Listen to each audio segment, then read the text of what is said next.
In the heart of America, nestled within ancient rolling hills, lies a land of profound beauty and quiet struggle. This is Kentucky, a place where the earth itself tells a story of abundance, of riches drawn from deep within its core, and of the human spirit that forged communities in these remote valleys. But the rhythms of this land are changing. The once thundering pulse of industry has softened to a whisper, carried on the wind that sweeps across the forested ridges. Here, life has always been entwined with the natural world, a delicate and often harsh dance of survival and perseverance. As we journey into these hidden corners, we witness a transformation, one that is not sudden or violent, but slow and inexorable like the patient work of water-carving stone. The signs are subtle, a deer stepping cautiously from the tree line onto a deserted main street, the slow reclamation by nature as vines embrace weathered brick and wildflowers sprout from cracks in the pavement. These are not merely empty spaces, they are landscapes filled with the memories of what was and the quiet, uncertain hum of what is to come. A profound and silent drama is unfolding in these hills. Our journey is one of observation to understand a unique form of survival. We will explore communities that stand at a precipice, their futures as uncertain as the morning mist that clings to the valley floor. What happens when the purpose that birthed a town fades away? How does a community endure when the world that sustained it moves on? Here, in the quiet hollows of Kentucky, we seek not answers but a deeper connection to the enduring and sometimes heartbreaking resilience of life in all its forms. The story of these towns is a universal one, a testament to the quiet struggle for existence. Deep within the formidable Cumberland Mountains, we find Harlan. Its name is etched into history, a symbol of fierce conflict, of a battle for survival fought not against the elements, but between men over the black rock that lay beneath their feet. The echoes of that turbulent past still resonate here, but the town's struggle today is of a different nature. The great industrial machine of coal, once the lifeblood of this entire region, has slowed, leaving a void that is difficult to fill. Yet, Harlan endures. It has not been abandoned to the silence of the mountains. Instead, it has transformed. It has become a vital organ for the scattered communities that surround it, a regional hub in the vast, rugged expanse of Appalachia. Its survival is not a story of renewed prosperity, but of essential function. This is where the veins of modern life converge, a place of public service, of governance, and of care for a population navigating a difficult new reality. The hospital, a beacon of light and hope, serves families from miles around, its presence a critical anchor in a sea of uncertainty. The courthouse stands as a pillar of order, its administrative role a quiet, steadying force.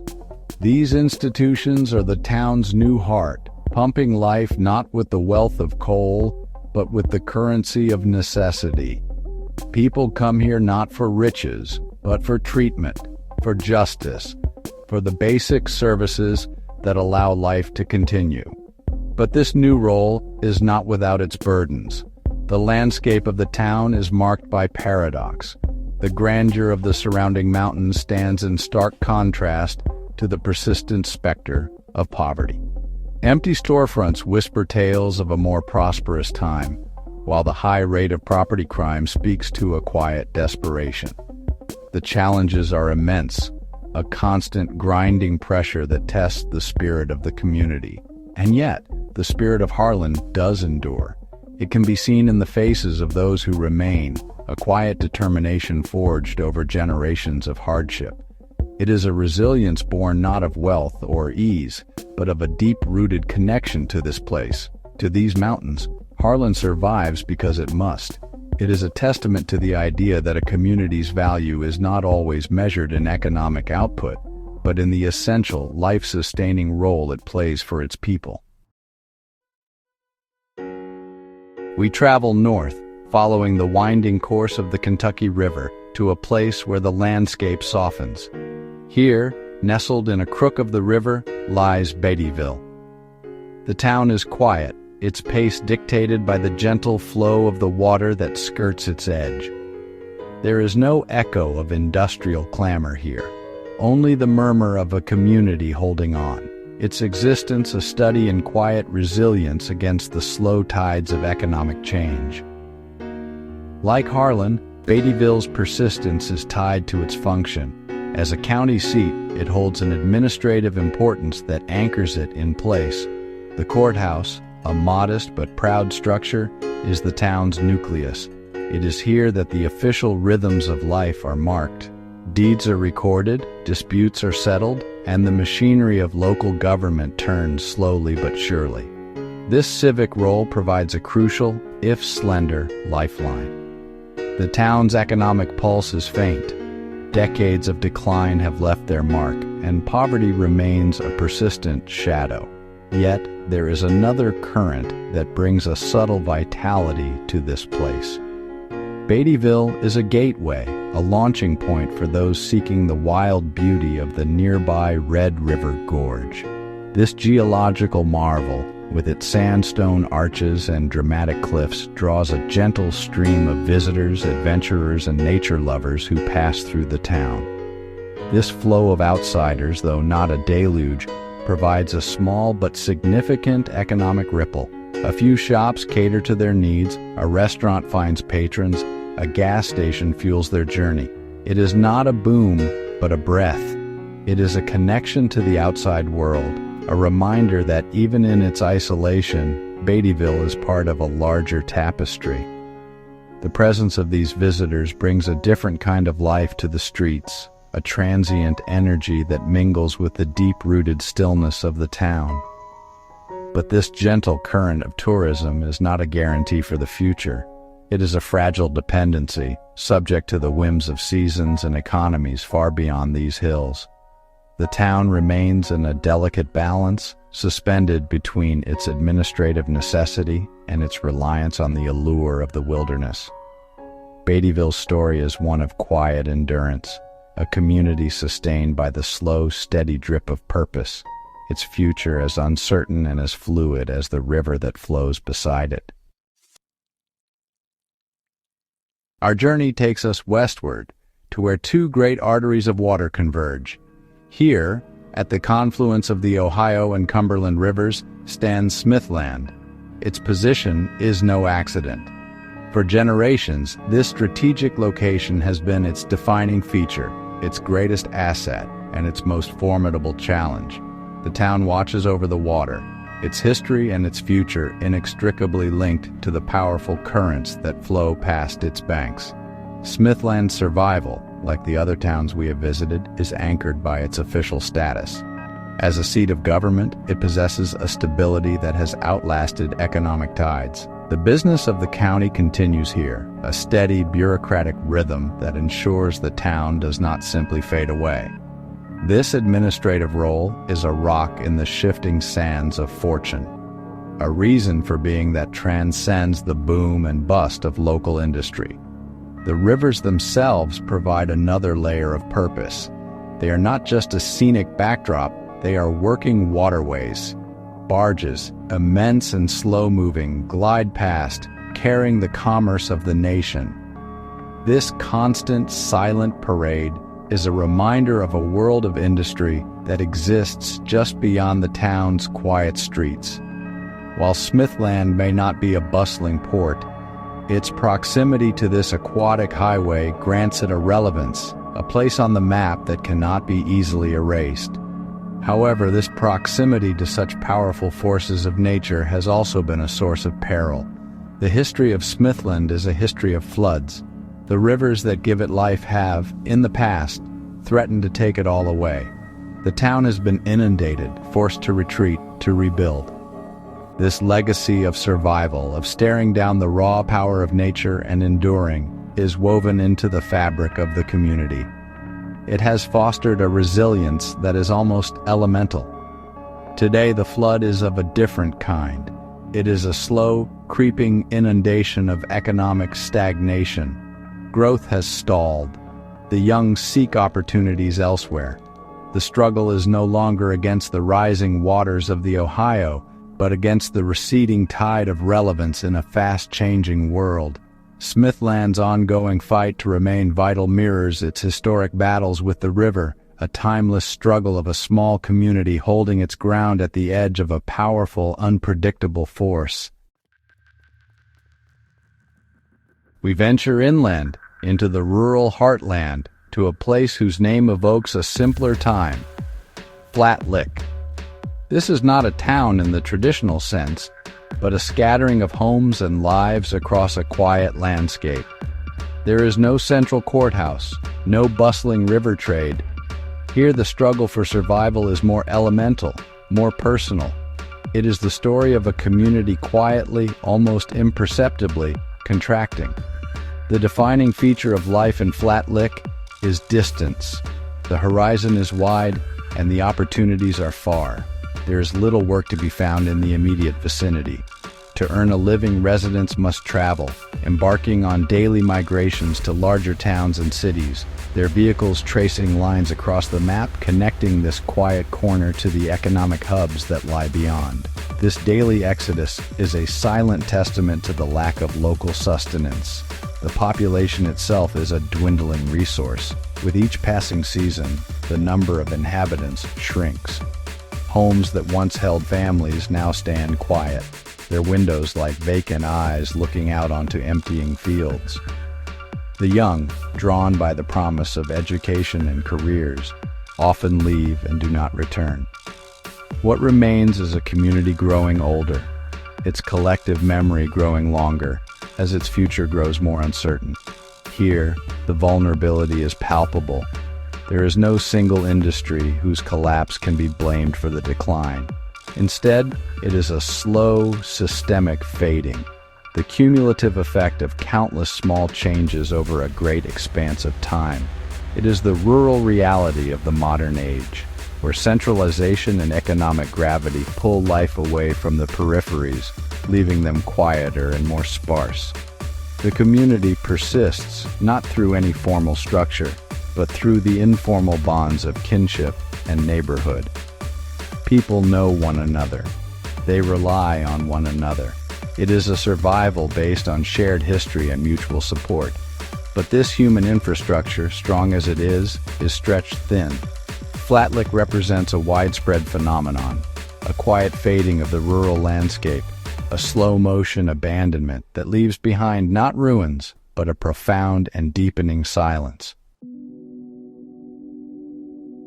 Our journey now leads us to a place named Wisdom. The name is poignant, almost ironic, for what one finds here is not the bustling exchange of knowledge and ideas, but a silence so profound it seems to be the loudest sound. Wisdom is a community teetering on the edge of memory, a place where the signs of decline are not in what is present, but in what is overwhelmingly absent. It feels forgotten by the relentless march of time. There is no discernible center to wisdom, no main street, no town square, no single point of congregation. It is a place defined by what it lacks. There is no industry to speak of, no factory whistle to mark the day, no steady stream of commerce to sustain its people. The economic heartbeat is so faint as to be almost undetectable, a fragile pulse kept beating by the most meager of means. Life here is sustained by whispers of activity. Seasonal work, when it can be found, provides a temporary reprieve. The rhythms of agriculture, planting and harvesting, offer a brief and fleeting burst of purpose. For many, survival depends on aid, on support that comes from outside, a lifeline that allows them to remain in the place they call home, even as the reasons for the town's existence have all but evaporated. The community is quietly shrinking, a slow and silent retreat. The population dwindles, not with a dramatic exodus, but with the quiet departure of ones and twos and the simple, inevitable passage of time. Homes fall into disuse, their purpose fulfilled, their occupants gone. The landscape is one of subtraction, where the human footprint becomes fainter with each passing year, slowly being erased by the patient forces of nature. To be in wisdom is to feel a profound sense of isolation. It is a place where the modern world feels distant, almost like a rumor. The silence is not peaceful, but heavy, filled with the unspoken stories of a place left behind. It represents the final stages of a town's life cycle, a quiet, dignified return to the landscape from which it once emerged, its collective wisdom being the hard-earned knowledge of how to let go. Following the narrow, winding roads deeper into the mountains, we arrive in Blackie. The town rests in a tight valley, hemmed in by steep, forested slopes. Here, the legacy of coal is not a distant memory. It is a visible, tangible presence. The scars are etched onto the landscape and into the life of the community. Blackie was born of coal, and now, in the wake of the industry's collapse, it seems frozen in time, a living museum of a bygone era. Once, this was a bustling mining town. The valley would have echoed with the sounds of industry, the rumble of machinery, and the voices of men heading to and from the dark seams of the earth. Company houses, built in uniform rows, still line the streets, a testament to a time of structured corporate life. But the energy that once filled these homes and streets is gone, replaced by a pervasive quiet. The population that remains is aging. The young men no longer follow their fathers and grandfathers into the mines. The path to the future now leads out of the valley. Those who stay are the keepers of memory, the living links to a more prosperous, if more dangerous past. They are the guardians of a town that is slowly losing its battle against time and economic reality. The town's small size and the close-knit nature of its remaining residents provide a strange sort of insulation. Serious crime is low. There is a sense of community, of shared fate that binds people together. But this bond is forged in scarcity, not prosperity.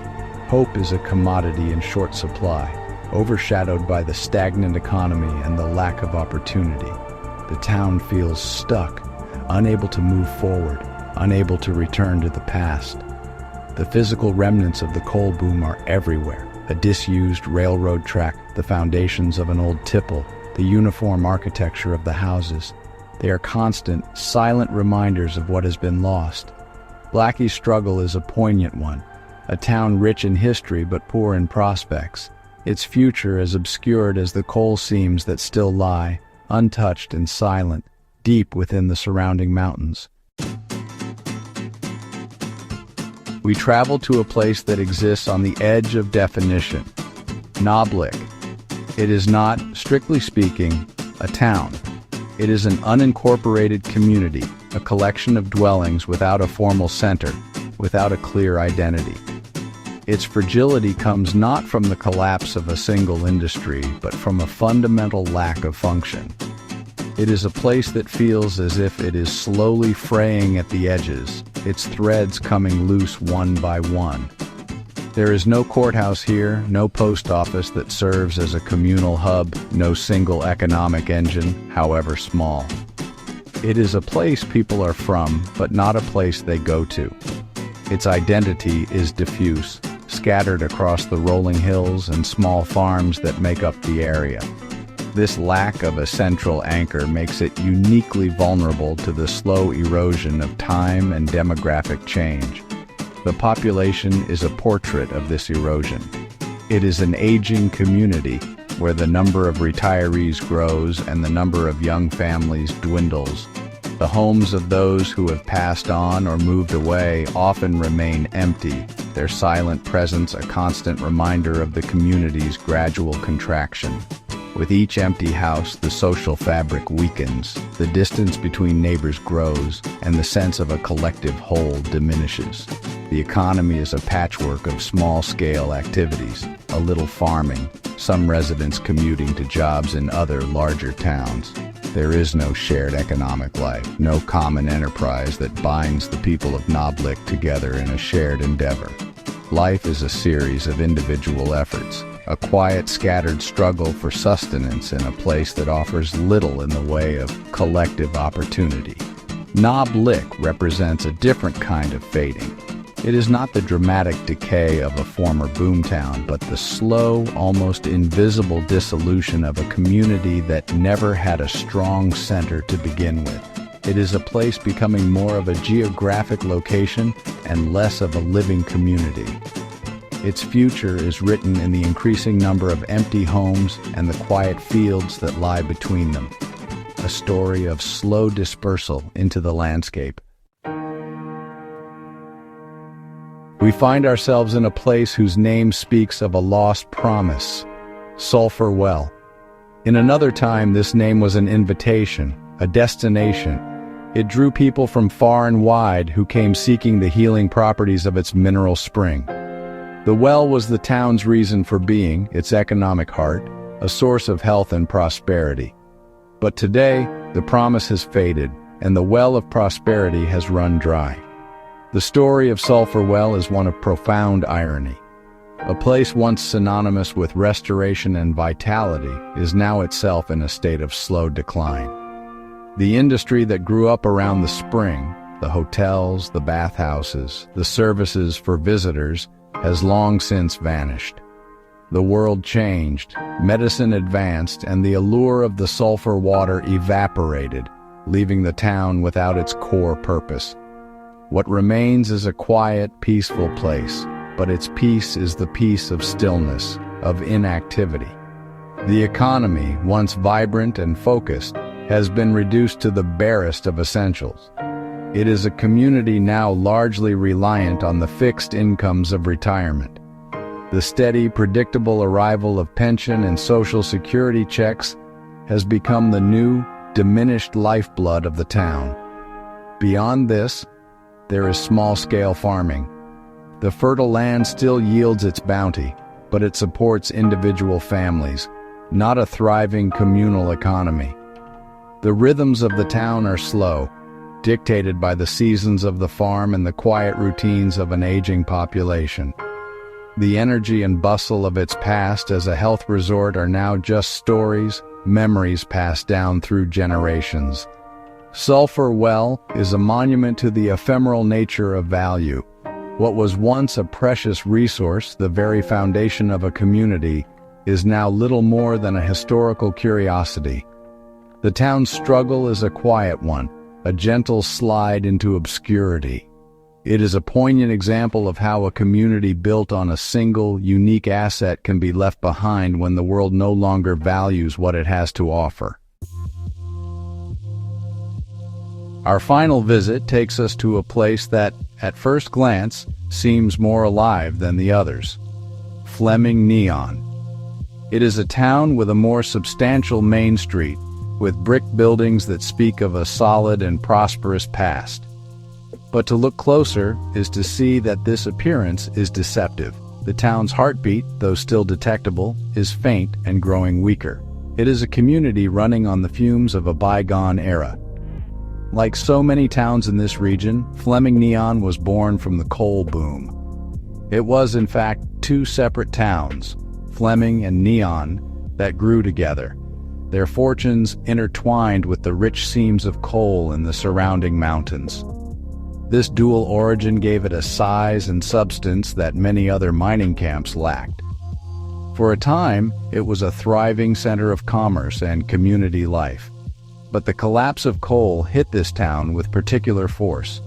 The industry that had created it, sustained it, and defined it, receded, leaving a hollow core.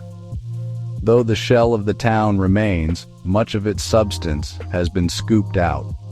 The population is shrinking, a steady decline as economic pressures push people to seek their fortunes elsewhere. The vacant buildings on Main Street are like gaps in a smile, evidence of a vitality that has been lost. Today, the town survives on remnants. A few businesses hold on, serving the needs of the remaining population. but a heavy dependence on aid has become a fact of life. Government assistance is a crucial pillar supporting the local economy, a subsidy that allows the community to persist in the absence of a robust private sector. This dependence creates a fragile stability, a life support system for a town with a chronic condition. Fleming Neon's struggle is perhaps the most poignant, for it has not yet surrendered to silence. It still looks and feels like a town. People walk the streets, cars drive past, lights are on. But the underlying trajectory is one of decline. It is a community caught in a slow, inexorable fade, its past glory a stark and constant contrast to its present fragility. Its faint heartbeat is a testament to the tenacity of community, but also a somber reminder of the powerful forces of economic change. The stories of these Kentucky towns are not stories of failure, but of a profound and challenging transformation. They are a testament to the deep human need for place, for community, even when the economic logic that once supported them has vanished. From the functional hub of Harlan to the silent fields of wisdom, we have witnessed a spectrum of survival, a quiet, tenacious clinging to existence against the immense pressures of a changing world. These are not ruins of a lost civilization, but living communities in a state of delicate and uncertain equilibrium. Their struggle is a quiet one, waged not in headlines, but in the daily lives of those who remain.